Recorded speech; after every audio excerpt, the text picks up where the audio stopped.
आज Doubtnut app download करें। Doubtnut पर अपने सभी गणित, रसायन विज्ञान, भौतिक विज्ञान और जीव विज्ञान के डाउट्स का करो सफाया।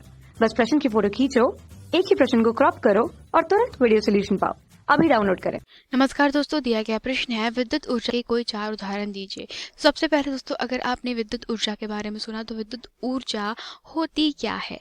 विद्युत ऊर्जा दोस्तों ऊर्जा का वह रूप होता है जो किसी भी परिपथ में आवेश प्रवाह के कारण उत्पन्न होता है।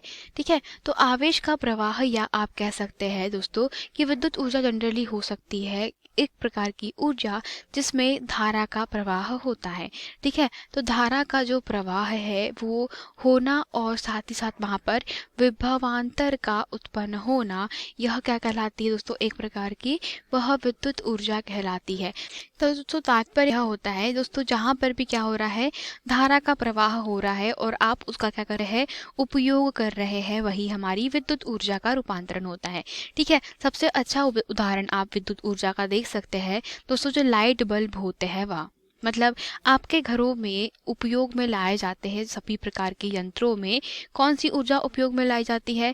जितनी भी युक्तियां या यंत्र होते हैं उसमें उपयोग में लाई जाती है विद्युत ऊर्जा। अर्थात विद्युत ऊर्जा से ही क्या करते हैं दोस्तों, वह कार्य करते हैं। तो आप क्या करते हैं, विद्युत ऊर्जा का रूपांतरण क्या करते हैं, दूसरे इसमें परिवर्तित करते हैं। जैसे कि आप घर में रखा हुआ जो इस्त्री होता है, प्रेस जो होता है उसकी बात करिए, या दोस्तों जो हीटर होते हैं उसकी बात करिए। तो क्या करते हैं, इस्त्री या हीटर में जब भी आप क्या करते हैं दोस्तों, बाह्य परिपथ में धारा प्रवाहित करते हैं और यह हीटर की कॉइल से होकर जाता है, तो दोस्तों इस कॉइल में क्या होता है, जूल के नियम से यहाँ पर ऊष्मा के रूप में इसका रूपांतरण होता है और इस ऊष्मा का उपयोग आप पानी गर्म करने के लिए या आप इसका उपयोग आपके कपड़ों की इस्त्री करने के लिए करते हैं।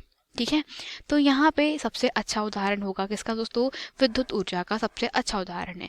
दूसरा अच्छा उदाहरण इसका आप देख सकते हैं, जितने भी संयंत्रों का आप उपयोग करते हैं, जैसे कि वॉशिंग मशीन हो गई, ठीक है, या आप पंखों की बात ले लीजिए, तो इनमें भी क्या हो रहा है, इनमें भी विद्युत ऊर्जा का रूपांतरण होता है। किसके रूप में?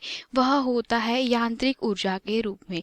तो विद्युत ऊर्जा का रूपांतरण यांत्रिक ऊर्जा के रूप में होने का मतलब यह होता है, जैसे कि दोस्तों हम अगर पंखों की बात करें तो आपको अच्छे से समझ में आएगा।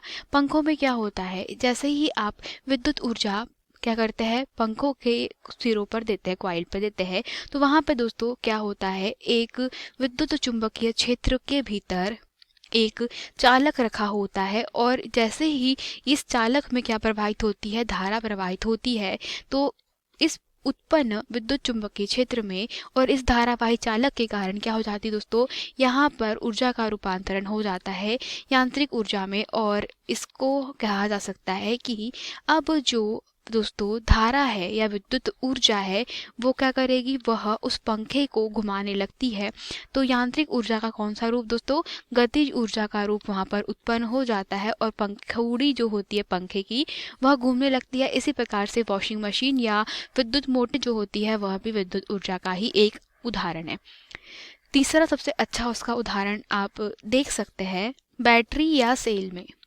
तो बैटरी या आप सेल की अगर बात करते हैं, तो बैटरी और सेल में होता क्या है कि आपके दोस्तों जो रासायनिक अभिक्रिया होती है, ठीक है, रासायनिक अभिक्रिया कैसे, जो रासायनिक अभिक्रियाएं जैसे कि दोस्तों सेल के भीतर होता क्या है कि दो इलेक्ट्रोड होते हैं और इन दोनों इलेक्ट्रोडों को इस प्रकार किया जाता है दोस्तों, संयोजित किया जाता है कि इसके भीतर जो भी तरल हमारा संयोजन होता है या विलयन होता है, वो विलयन इस प्रकार का होता है कि यह अपने मूलभूत आयनों में विभक्त हो जाता है जल घुलने के बाद, और फिर वह दोस्तों अगर मान ले कि यह कैथोड है, सॉरी यह एनोड है और यह कैथोड है, तो कैथोड के ऊपर इस जलीय विलयन के सारे ऋण आयन आकर के इकट्ठा हो जाते हैं, जबकि इसके ऊपर सारे के सारे धन आयन इकट्ठे हो जाते हैं। इसके कारण इसे कैथोड कहा जाता है और इसे क्या कहा जाता है, एनोड कहा जाता है। जनरली दोस्तों यह धातु के प्रकृति पर निर्भर करता है।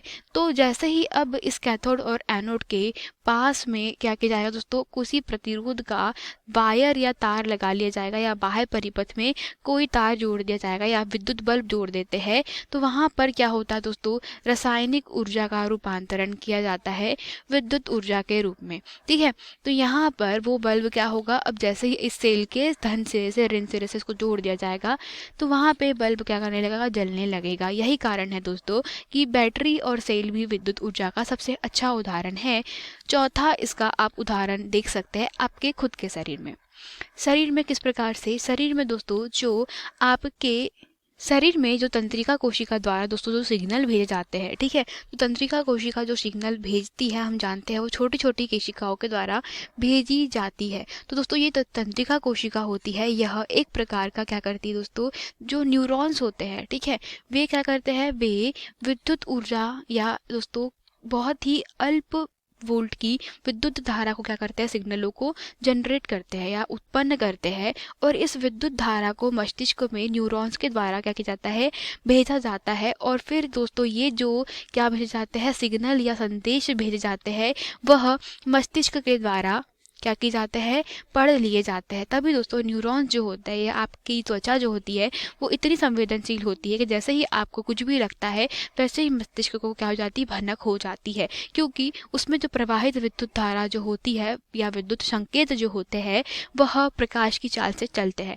ठीक है, तभी जैसे ही आपको कुछ भी संवेदनशीलता महसूस होती है तो आपके मस्तिष्क को बहुत जल्दी पता चल जाता है। यही दोस्तों कुछ उदाहरण थे किसके, विद्युत ऊर्जा के। यही हमारे प्रश्न का उत्तर है। धन्यवाद। कक्षा 6 से 12वीं से लेकर नीट, IIT, JEE वो एडवांस के लेवल तक 1 करोड़ से ज्यादा छात्रों का भरोसा। आज ही डाउनलोड करें डाउटनेट ऐप या व्हाट्सएप करें अपने सारे डाउट्स 8400 400 400 पर।